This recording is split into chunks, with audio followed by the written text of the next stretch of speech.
선우은숙과 유영재의 충격적인 이야기가 연일 전해지는 가운데 유영재가 정신병원에 입원했다는 소식까지 전해졌는데요. 이들은 대체 어쩌다 이렇게까지 일이 틀어진 것일까요? 보도에 따르면 유영재는 26일 오전 수도권의 한 정신병원에서 수속을 받고 입원했습니다. 유영재의 측근은 매체의 친동생이 전날 유영재의 집에 방문했다가 심각한 상황을 감지해 급히 병원으로 데려갔고 극도의 우울감으로 위험 수준이라는 진단을 받아 곧장 입원을 결정했다고 전했습니다. 특히 유영재가 번개탄과 같은 단어를 노트북에서 검색한 흔적을 발견한 것으로 전해 쳐 충격을 안겼는데요.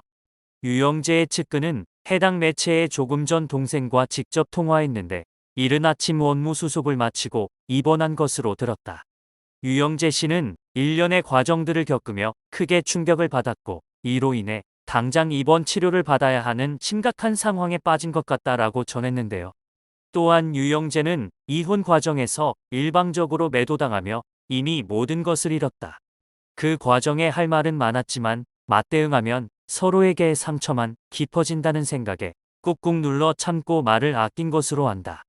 그런데 추행 혐의로 고소하자 너무 억울하다며 이틀째 식음을 전폐하고 말문도 닫은 것 같다고 설명했습니다. 아울러 유영재의 상태가 호전되는 대로 결혼과 이혼 과정에서 부부만 알 수 있는 미묘한 내용까지 소상하게 밝히고 모든 상황에 대해 강력하게 법적 대응할 예정이라고 강조했는데요. 선우은숙 측은 우울증 호소에 황당함을 드러냈는데요. 선우은숙 측 변호인은 유영재의 입원과 무관하게 법적 절차는 차질 없이 계속 진행할 계획이라고 밝혔습니다. 그는 이번 입원이 소송에 미칠 영향에 대해 묻자 일단은 건강이 회복될 때까지는 수사가 조금 지연될 수도 있다고 설명했는데요. 이에 그는 그래서 저희가 바라는 건 얼른 건강이 회복되시길 바라고 건강이 회복되셔서 신속하게 수사를 받으셨으면 좋겠다는 입장이라며 본인도 굉장히 억울하시다는 얘기를 언론을 통해서 많이 표현을 하셨으니 신속한 수사를 통해 본인도 억울함을 해소하시는 게 좋지 않겠냐. 그러니까 얼른 건강 회복하시고 본인이 만약에 오해가 있으시다면 수사를 통해 푸셨으면 좋겠다고 말했습니다. 그러면서 선우은숙 씨 본인도 그렇고 친언니분도 현재 공황장애로 치료를 받고 있다. 그럼에도 불구하고 신속한 수사를 위해 최대한 협조해서 조사를 받을 예정이니 유영재 씨도 억울함을 해소하시기 위해 좀 신속한 수사를 받으시기를 바란다고 거듭 강조했습니다. 앞서 유영재는 자신의 유튜브 채널에서 선우은숙 측의 주장을 모두 부인했습니다. 유영재는 죽어도 끊어지지 않는, 죽어도 지워지지 않을 형벌과도 같은 프레임을 유영재에게 씌웠다. 내가 이대로 생을 마감한다면 더러운 범죄가 사실로 끝날 것이다. 법적 다툼을 하게 됐다라고 주장했습니다. 사몬 의혹에 대해서는 2번 결혼했다는 엄청난 사실을 어찌 속이고 대한민국 톱배우, 유명 배우와 결혼을 하겠나. 저는 선우은숙을 처음 만나는 날 상대에게 저의 2번째 혼인 사실을 밝혔다. 선우은숙 역시 결혼 이전에 서로의 과거에 대해서는 문제 삼지 않기로 약속했다. 저는 2번의 결혼 사실을 상대방에게 속이고 결혼한 사실이 없다고 주장했습니다. 사실혼, 양다리, 환승연의 의혹에 대해서는 저는 2번의 이혼 후에 긴 시간 동안 이성을 만나지 않았다고 말하지 않겠다. 하지만 동거한 사실이나 사실혼이나 양다리 등은 근거 없는 이야기다. 선우은숙과 결혼하면서 저는 부끄러운 일을 한 적이 없다.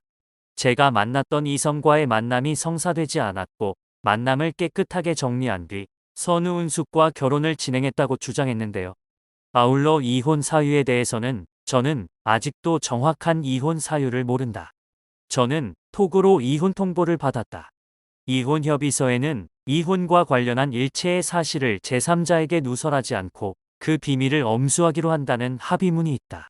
저는 예의 있게 헤어지고 싶었다.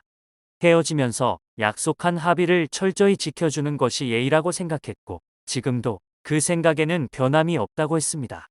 그리고 이러한 유영재의 입장문에 선우은숙 측은 즉각 반응했는데요. 선우은숙은 유영재의 이야기의 궤변이라고 반박했습니다. 선우은숙 변호인은 유영재 씨의 입장 발표 방송을 들었다. 범죄가 없었다가 아니라 더러운 프레임을 씌웠다라고 하는데, 그렇다면 본인은 그 행위가 범죄가 아니라고 생각하시는 것 같다. 하지만 이 행위는 법적으로 형법상 강제추행이라고 칭해진다라고 강조했습니다. 또한 이것은 프레임이 아닌 법적인 강제추행이다.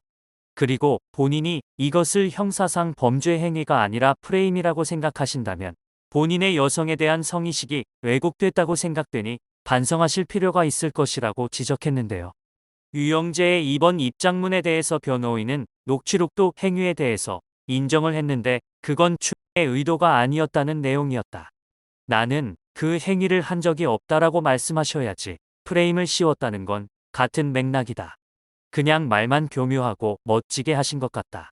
나는 추행의 의도가 아니었는데 너네들은 나를 추행범으로 몰았다는 의미 아니냐. 그런데 그 정도 행위는 형사상 범죄 행위라고 강조했습니다. 또 3원 부분에 대해서는 이미 선우은숙 님도 동치미에서 알고 있었다고 밝힌 부분이 있다. 그런데 마치 선우은숙 님이 거짓말을 하신 것처럼 얘기를 하고 있다. 누구나 다 아는 사실을 굳이 끄느끼며 얘기를 하실 이유가 무엇인지 궁금하다라고 의아함을 표했습니다. 그리고 유영재가 선우은숙과 결혼 전 사실혼 관계 여성과 동거를 했다는 의혹을 반박한 것에 대해 선우은숙 변호인은 혼인 취소에 대한 것은 사실혼 관계가 있었음을 고지했냐, 안 했냐의 문제다. 사실혼 관계가 있었는데 결혼하기 전에 정리를 했다 하더라도 그 사실을 고지했느냐가 중요하다. 신뢰의 문제에 있어서 몰래 사실혼 관계에 있다가 몰래 정리한 다음에 선우은숙 씨를 만나면 그건 혼인 취소 사유에 그대로 해당된다. 그러면 사실혼 관계가 있었는지 없었는지를 말씀해 주셔야지. 이미 다 정리한 상태에서 선우은숙 씨와 결혼했다는 이야기는 궤변이라고 말했는데요. 그러면서 자꾸 말도 안 되는 소리를 굉장히 그럴듯하게 하신다며 유영재의 예의 있게 헤어지고 싶었다는 발언에 대해 예의 있게 헤어지고 싶으면 처형에 대한 예의를 지키셨어야죠. 그리고 혼인상 비밀 유지 조항은 처형과 관련이 없다. 강제추행 피해자는 처형이고 처형이 고소하신 거다. 범죄 행위는 비밀 유지 의무 대상이 아니다. 합법적인 것만 보호 가치가 있는 비밀이라고 목소리를 높였습니다. 이로 인해 치열한 법정 공방이 예상되었지만 유영재는 돌연 반박 영상을 삭제해버렸습니다. 그리고 하루 뒤 정신병원에 입원했다는 소식까지 전해진 것인데요. 사실 선우은숙과 피해자인 언니 역시 상황이 좋지 않습니다. 현재 제주도에서 거주 중인 선우은숙은 정상적인 생활을 하기 힘들 정도가 됐고 공황장애가 와서 식사조차 못하고 있다고 하는데요. 선우은숙은 몸과 마음이 철저하게 붕괴된 상황이며 공황장애 약을 입에 달고 살고 있을 정도라고 전해졌습니다. 특히 피해자인 친언니의 상태가 훨씬 더 심각하다고 전해졌는데요. 선우은숙의 언니도 정신과를 다니며 약을 먹고 있으며 굉장히 불안해하고 초조해하고 있다고 합니다. 노년의 나이에 제부한테 몹쓸 짓을 당했다는 수치심과 피폐해진 정신 상황 등으로 인해 선우은숙보다 증상이 더 심각하다고 하는데요. 전해지는 이야기에 따르면 유영재의 범죄 논란 관련 알려진 것보다 훨씬 더 구체적이고 충격적이고 심각한 내용이 있다고 합니다. 하지만 계속해서 선우은숙이 이를 함구하고 있고 세세한 내용들이 있지만 이를 밝히지 않고 있다고 하죠. 그 배경에 대해서는 현재는 알 수 없는 상황입니다. 처음 두 사람의 이혼 사실이 알려졌던 4월 5일만 하더라도 협의 이혼으로 모든 법적 조치가 끝난 것으로 알려졌습니다. 이혼 사유도 무난히 성격 차이였죠. 그렇지만 상황이 점차 악화됐습니다. 유영재에게 선우은숙과의 결혼 직전까지 사실혼 관계의 여성이 있었다는 의혹이 제기된 것을 시작으로 이제는 처형에게 몹쓸 짓을 했다는 주장까지 제기됐습니다. 향후 법적 공방의 핵심 쟁점을 살펴보면 우선 강제추행의 경우 과연 유영재가 실제로 몹쓸 짓을 했는지 입증되느냐가 관건이라고 하는데요. 선우은숙 측 변호사는 유영재가 가해 사실에 대해 인정하고 미안하다고 말한 내용이 담긴 녹취록을 확보하고 있다고 밝혔습니다. 그렇지만 해당 녹취 내용이 얼마나 구체적인지는 알려지지 않고 있죠.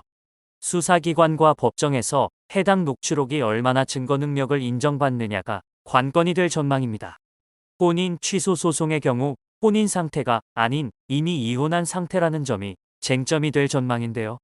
선우은숙 변호인은 선우은숙 씨가 이혼 조정 과정에서 유영재 씨가 거듭 사과하면서 마음이 누그러졌다가 친언니가 절대 안 된다며 피해를 밝혀 혼절했다. 이후 5kg이나 몸무게가 빠졌다고 밝혔습니다. 이어 선우은숙 씨가 이혼했는데도 혼인 취소 소송을 낸 것은 유영재가 내 남편이었다는 기록이 남는 것조차 용납할 수 없었기 때문이라고 언급했는데요. 다만 이혼의 경우 혼인 이후 사유로 이뤄진다면 혼인 취소의 경우 혼인 이전의 사유로 이뤄지기에 선우은숙 친언니의 강제추행 피해가 근거가 되지는 않을 것으로 보입니다. 행복할 줄만 알았던 1년 반 전의 시간이 아득히 멀게만 느껴지는데요. 과연 이 갈등은 어떻게 마무리가 될지 계속 지켜보겠습니다.